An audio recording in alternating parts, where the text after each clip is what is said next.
প্রথমেই জানিয়ে দিব, সেনা অভিযানে রাষ্ট্রপতি শাহাবুদ্দিন চুপ্পুর বাড়ি থেকে 400 কোটি টাকা হাতে নাতে উদ্ধার করল সেনাবাহিনী।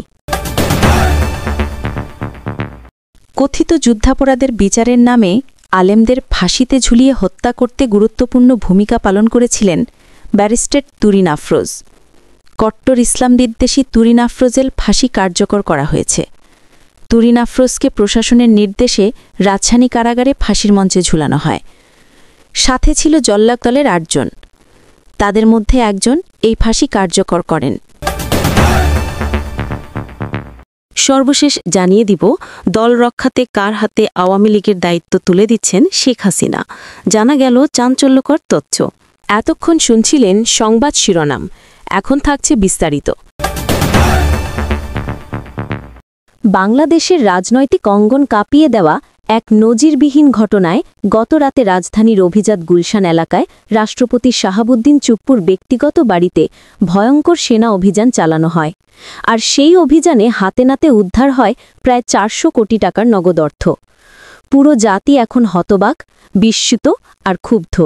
বিশ্বস্ত গোয়েন্দা তথ্যের ভিত্তিতে সেনাবাহিনীর একটি বিশেষ টাস্ক ফোর্স রাত 12টার কিছু পর রাষ্ট্রপতির বাড়ি ঘিরে ফেলে। চারপাশে মোতায়েন করা হয় সাজোয়া যান ও আধুনিক অস্ত্রে সজ্জিত কমান্ডো টিম। এলাকাবাসী প্রথমে ভেবেছিল হয়তো সন্ত্রাসবিরোধী কোনো অভিযান চলছে, কিন্তু ভোরের আলো ফুটতেই সবাই জানতে পারে অভিযানের লক্ষ্য ছিল রাষ্ট্রপতির নিজস্ব বাড়ি। অভিযানে অংশ নেওয়া সেনা কর্মকর্তারা জানিয়েছেন, বাড়ির বেসমেন্টে তৈরি বিশেষ ভল্ট রুম থেকে বের করা হয় বাক্সের পর বাক্স ভরা নগদ টাকা। সেখানে ছিল বাংলাদেশি টাকার পাশাপাশি মার্কিন ডলার, ব্রিটিশ পাউন্ড ও সৌদি রিয়াল। একটানা কয়েক ঘণ্টা গণনা শেষে হিসাব দাঁড়ায় প্রায় 400 কোটি টাকা। এ যেন এক পরিবারের লোভের ভয়ঙ্কর চিত্র, যা গোটা জাতিকে স্তব্ধ করে দিয়েছে। অভিযানের সময় রাষ্ট্রপতি শাহাবুদ্দিন চুপ্পু বাড়িতেই ছিলেন। সেনা সদস্যরা যখন ভল্ট খুলে টাকার স্তূপ বের করে আনছিলেন, তখন তিনি দৃশ্যত ভেঙে পড়েন। পরে অসুস্থতার ভান করে মেডিকেল টিম ডাকার চেষ্টা করেন, কিন্তু সেনা কর্তৃপক্ষ স্পষ্ট জানিয়ে দিয়েছে এই অর্থের হিসাব তাকেই দিতে হবে। তার স্ত্রী ও পরিবারের কয়েকজন সদস্যকেও জিজ্ঞাসাবাদ করা হয়। সকালে খবর প্রকাশ হওয়ার সঙ্গে সঙ্গেই সামাজিক যোগাযোগ মাধ্যমে ঝড় বয়ে যায়। হাজারো মানুষ লিখছেন, রাষ্ট্রপতির মতো ব্যক্তি যদি দুর্নীতির এমন গভীরে ডুবে থাকেন, তবে সাধারণ মানুষ কাকে বিশ্বাস করবে? অনেকে ক্ষোভ প্রকাশ করে বলছেন, 400 কোটি টাকা দিয়ে দেশের কতগুলো হাসপাতাল, স্কুল ও ব্রিজ বানানো যেত। বিশেষজ্ঞরা মনে করছেন, এই ঘটনা বাংলাদেশের ইতিহাসে এক টার্নিং পয়েন্ট। সেনাপ্রধান ওয়াকারুজ্জামান কয়েকদিন আগে বলেছিলেন, দুর্নীতি দমনে কারো প্রতি রেহাই দেওয়া হবে না। রাষ্ট্রপতির বাড়িতে অভিযান চালিয়ে টাকা উদ্ধার করে তিনি সেই প্রতিশ্রুতির বাস্তব প্রমাণ দিলেন। বিএনপি ও অন্যান্য বিরোধী রাজনৈতিক দল ইতোমধ্যেই রাষ্ট্রপতির পদত্যাগ দাবি করেছে। বিএনপি মহাসচিব বলেছেন, রাষ্ট্রপতির আসনে বসে যে ব্যক্তি দুর্নীতির পাহাড় বানিয়েছেন, তিনি রাষ্ট্রদ্রোহী ছাড়া আর কিছু না। এনসিবির পক্ষ থেকেও কঠোর প্রতিক্রিয়া এসেছে। রাষ্ট্রপতি শাহাবুদ্দিন চুপ্পু আপাতত গৃহবন্দী আছেন, তবে তার বিরুদ্ধে আনুষ্ঠানিক মামলা হবে কিনা সেটাই এখন দেশের সবচেয়ে আলোচিত প্রশ্ন। সেনাসূত্র বলছে, উদ্ধার হওয়া অর্থের উৎস এবং কোথায় পাঠানো হচ্ছিল তারও খোঁজ চলছে। সাধারণ মানুষের কণ্ঠে এখন একটাই সুর, দ্রুত বিচার চাই। তারা মনে করছে, শুধু অর্থ উদ্ধারে থেমে গেলে চলবে না, এই ঘটনার সঙ্গে জড়িত সব ব্যক্তি ও গোষ্ঠীকে আইনের আওতায় আনতে হবে। বাংলাদেশের রাজনৈতিক ইতিহাসে এটা নিঃসন্দেহে এক কালো অধ্যায়। রাষ্ট্রপতির বাড়ি থেকে 400 কোটি টাকা উদ্ধার মানে রাষ্ট্রীয় শীর্ষ আসনও দুর্নীতির দুষ্টচক্রে নিমজ্জিত। তবে একই সঙ্গে এই অভিযান জাতিকে নতুন এক আশার আলোও দেখিয়েছে। যত বড় ক্ষমতাবানই হোক, আইনের চোখ ফাঁকি দেওয়া আর সম্ভব নয়। আজকের এই ঘটনা প্রমাণ করে দিয়েছে, দুর্নীতির শেকড় যত গভীরই হোক, সেনাবাহিনী চাইলে তা উপড়ে ফেলতে পারে। এখন প্রশ্ন শুধু একটাই, এই পথ ধরে কি সত্যিকারের দুর্নীতিমুক্ত বাংলাদেশ গড়ে উঠবে? 2013 সালের 5ই এপ্রিল রাজধানীর মতিঝিলের শাপলা চত্বর এলাকায় হেফাজত নেতাকর্মী ও পথচারীদের ওপর গণহত্যা চালানো হয়। ওই ঘটনায় সাবেক প্রধানমন্ত্রী শেখ হাসিনা ও আন্তর্জাতিক অপরাধ ট্রাইব্যুনালের সাবেক প্রসিকিউটর তুরিন আফরোজ সহ 50 জনকে আসামি করে ট্রাইব্যুনালে প্রসিকিউশনে অভিযোগ দাখিল করে হেফাজতে ইসলাম। অভিযোগ আমলে নিয়ে ট্রাইব্যুনাল 9 জনের বিরুদ্ধে গ্রেপ্তারি পরোয়ানা জারি করেছিল। শাপলা চত্বর গণহত্যায় তুরিন আফরোজকে কেন আসামি করা হয়েছিল সেটা জানতে 2013 সালের আগে ও পরে তুরিন আফরোজকে জানতে হবে। আওয়ামী লীগ অপশক্তির অংশ হিসেবে তুরিন আফরোজের ভূমিকা অনুসন্ধান করলেই সকল প্রশ্নের উত্তর মিলবে। 1000 মাদ্রাসা ও 116 জন আলেমের বিরুদ্ধে ধর্ম ব্যবসায়ী ট্যাগ লাগিয়ে তালিকা করা তুরিন আফরোজ কট্টর ইসলাম বিদ্বেষী এবং আওয়ামী লীগ দল ঘেঁষা আইনজীবী। 2013 সালের ফেব্রুয়ারিতে তুরিন আফরোজ আন্তর্জাতিক অপরাধ ট্রাইব্যুনালের প্রসিকিউশন হিসেবে নিয়োগ পান। শেখ হাসিনার পরিকল্পনা বাস্তবায়ন করতে বাংলাদেশ জামাত ইসলামের রাজনৈতিকবিদ আলী আহসান মোহাম্মদ মুজাহিদ এবং গোলাম আজমের বিরুদ্ধে মামলা পরিচালনা করতে তাকে নিয়োগ দেয়া হয় বলে ধারণা করা হয়। এছাড়াও তুরিন আফরোজ 71-এর ঘাতক দালাল নির্মূল কমিটির গণ কমিশনের সদস্য সচিব ছিলেন।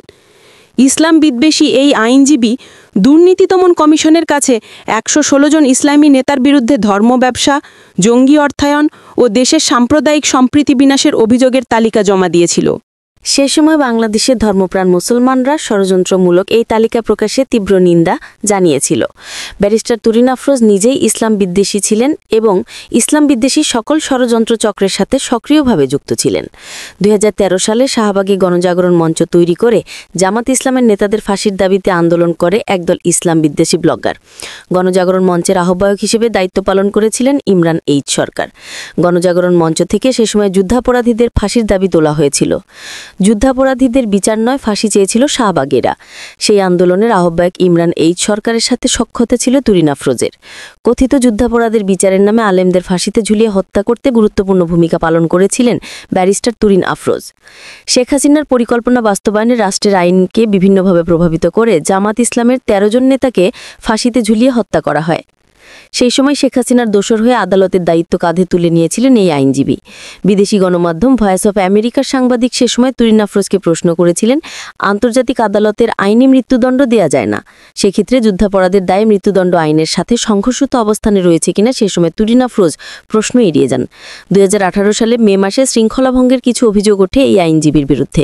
তবে সে সময় শাহরিয়া কবির দাবি করেছিলেন তুরিন আফরোজ নির্দোষ। আওয়ামী লীগ ক্ষমতা অপব্যবহার করে সে সময় সবকিছু ধামাচাপা দেন ব্যারিস্টার তুরিন আফরোজ।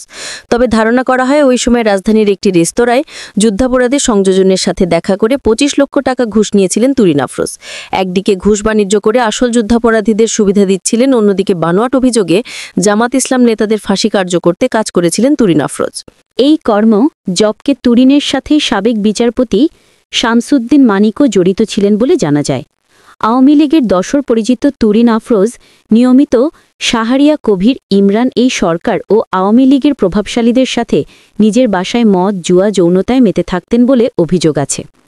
তার অনৈতিক কাজে বাধা দিলে তার মাকে পুলিশ, র্যাব, ডিজিএফআই এর ভয়ে দেখাতেন তুরিন আফরোজ।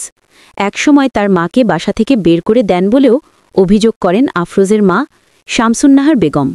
তুরিন আফরোজের মা ও ভাই সংবাদ সম্মেলন করে এসব অভিযোগ করার পর আরও বেপরোয়া হয়ে ওঠেন তিনি। একসময় তিনি পরিবার ও ভবনের অন্যান্য ভাড়াটিয়াদের উচ্ছেদ করে নারী ও মদের আসর বসাতেন নিজের বাড়িতে। মা ও ভাইকে উচ্ছেদের পর হয়রানি করতে তার নিজের পরিবারের বিরুদ্ধে মামলা করেছিলেন তুরিন আফরোজ। পরিবারের পক্ষ থেকে বারবার সংবাদ সম্মেলন করে হয়রানির প্রতিবাদ করলেও আইনি কোনো প্রতিকার পায়নি আফরোজের মা শামসুন্নাহার বেগম। তুরিন উচ্চশিক্ষা অর্জন করেন অস্ট্রেলিয়ায়। ব্যক্তি জীবনে ছিলেন উচ্ছৃঙ্খল। নিজের মধ্যে ন্যূনতম মানবতাবোধ না থাকলেও তিনি মানবতা বিরোধী অপরাধের বিচারে প্রসিকিউটর ছিলেন। তুরিনের বেপরোয়া স্বভাবের কারণে শেখ হাসিনা তাকে স্নেহ করতেন। এটি ছিল তার ক্ষমতা, সাহসের উৎসব।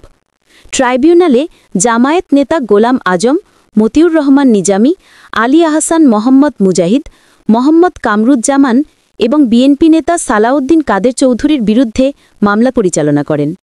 কেত্তা দুরস্থ তুরিন আফরোজ ছিলেন দারুণ রকম অর্থলোভী। অর্থ সম্পদের জন্য এমন কোনো অনৈতিক কাজ নেই যা তিনি করতে পারেন না। এ কারণে তার চরিত্র নিয়ে প্রশ্ন তোলেন আপন ভাই শানেওয়াজ আহমেদ শিশির। এ কারণে অবশ্য তুরিন আফরোজ ভাইয়ের বিরুদ্ধে মামলা ঠুকে দেন। 2023 সালে অবশেষে মামলার কার্যক্রম স্থগিত করেন হাইকোর্ট। মামলা বাতিল করেন আদালত।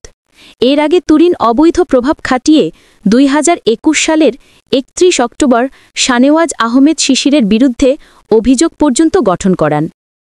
এর আগে 2019 সালের 14 জুন উত্তরাস্ত পৈতৃক বাসভবনে জোরপূর্বক প্রবেশ চেষ্টা ও নিজের প্রাণনাশের সহ অশালীন হুমকির অভিযোগে মা ও ভাইয়ের বিরুদ্ধে প্রথমে জিডি ও পরে মামলা করেন তুরিন আফরোজ। মেয়ের করা মামলায় জামিন নিতে হয় মা শামসুন্নাহার তাসলিমকে। 2017 সালে 2 মার্চ নিজ মা ও ভাইকে উত্তরাস্ত পৈতৃক বাড়ি থেকে বের করে দেন। অসহায় শামসুন্নাহার তখন তৎকালীন প্রধানমন্ত্রীর কাছে সহযোগিতা চান, কিন্তু সাইকোপ্যাথ হাসিনা তাদের পাশে না দাঁড়িয়ে পক্ষ নেন তুরিন আফরোজের। হাসিনার প্রশ্রয়ে তুরিন আফরোজ 2018 সালের এমপি পদে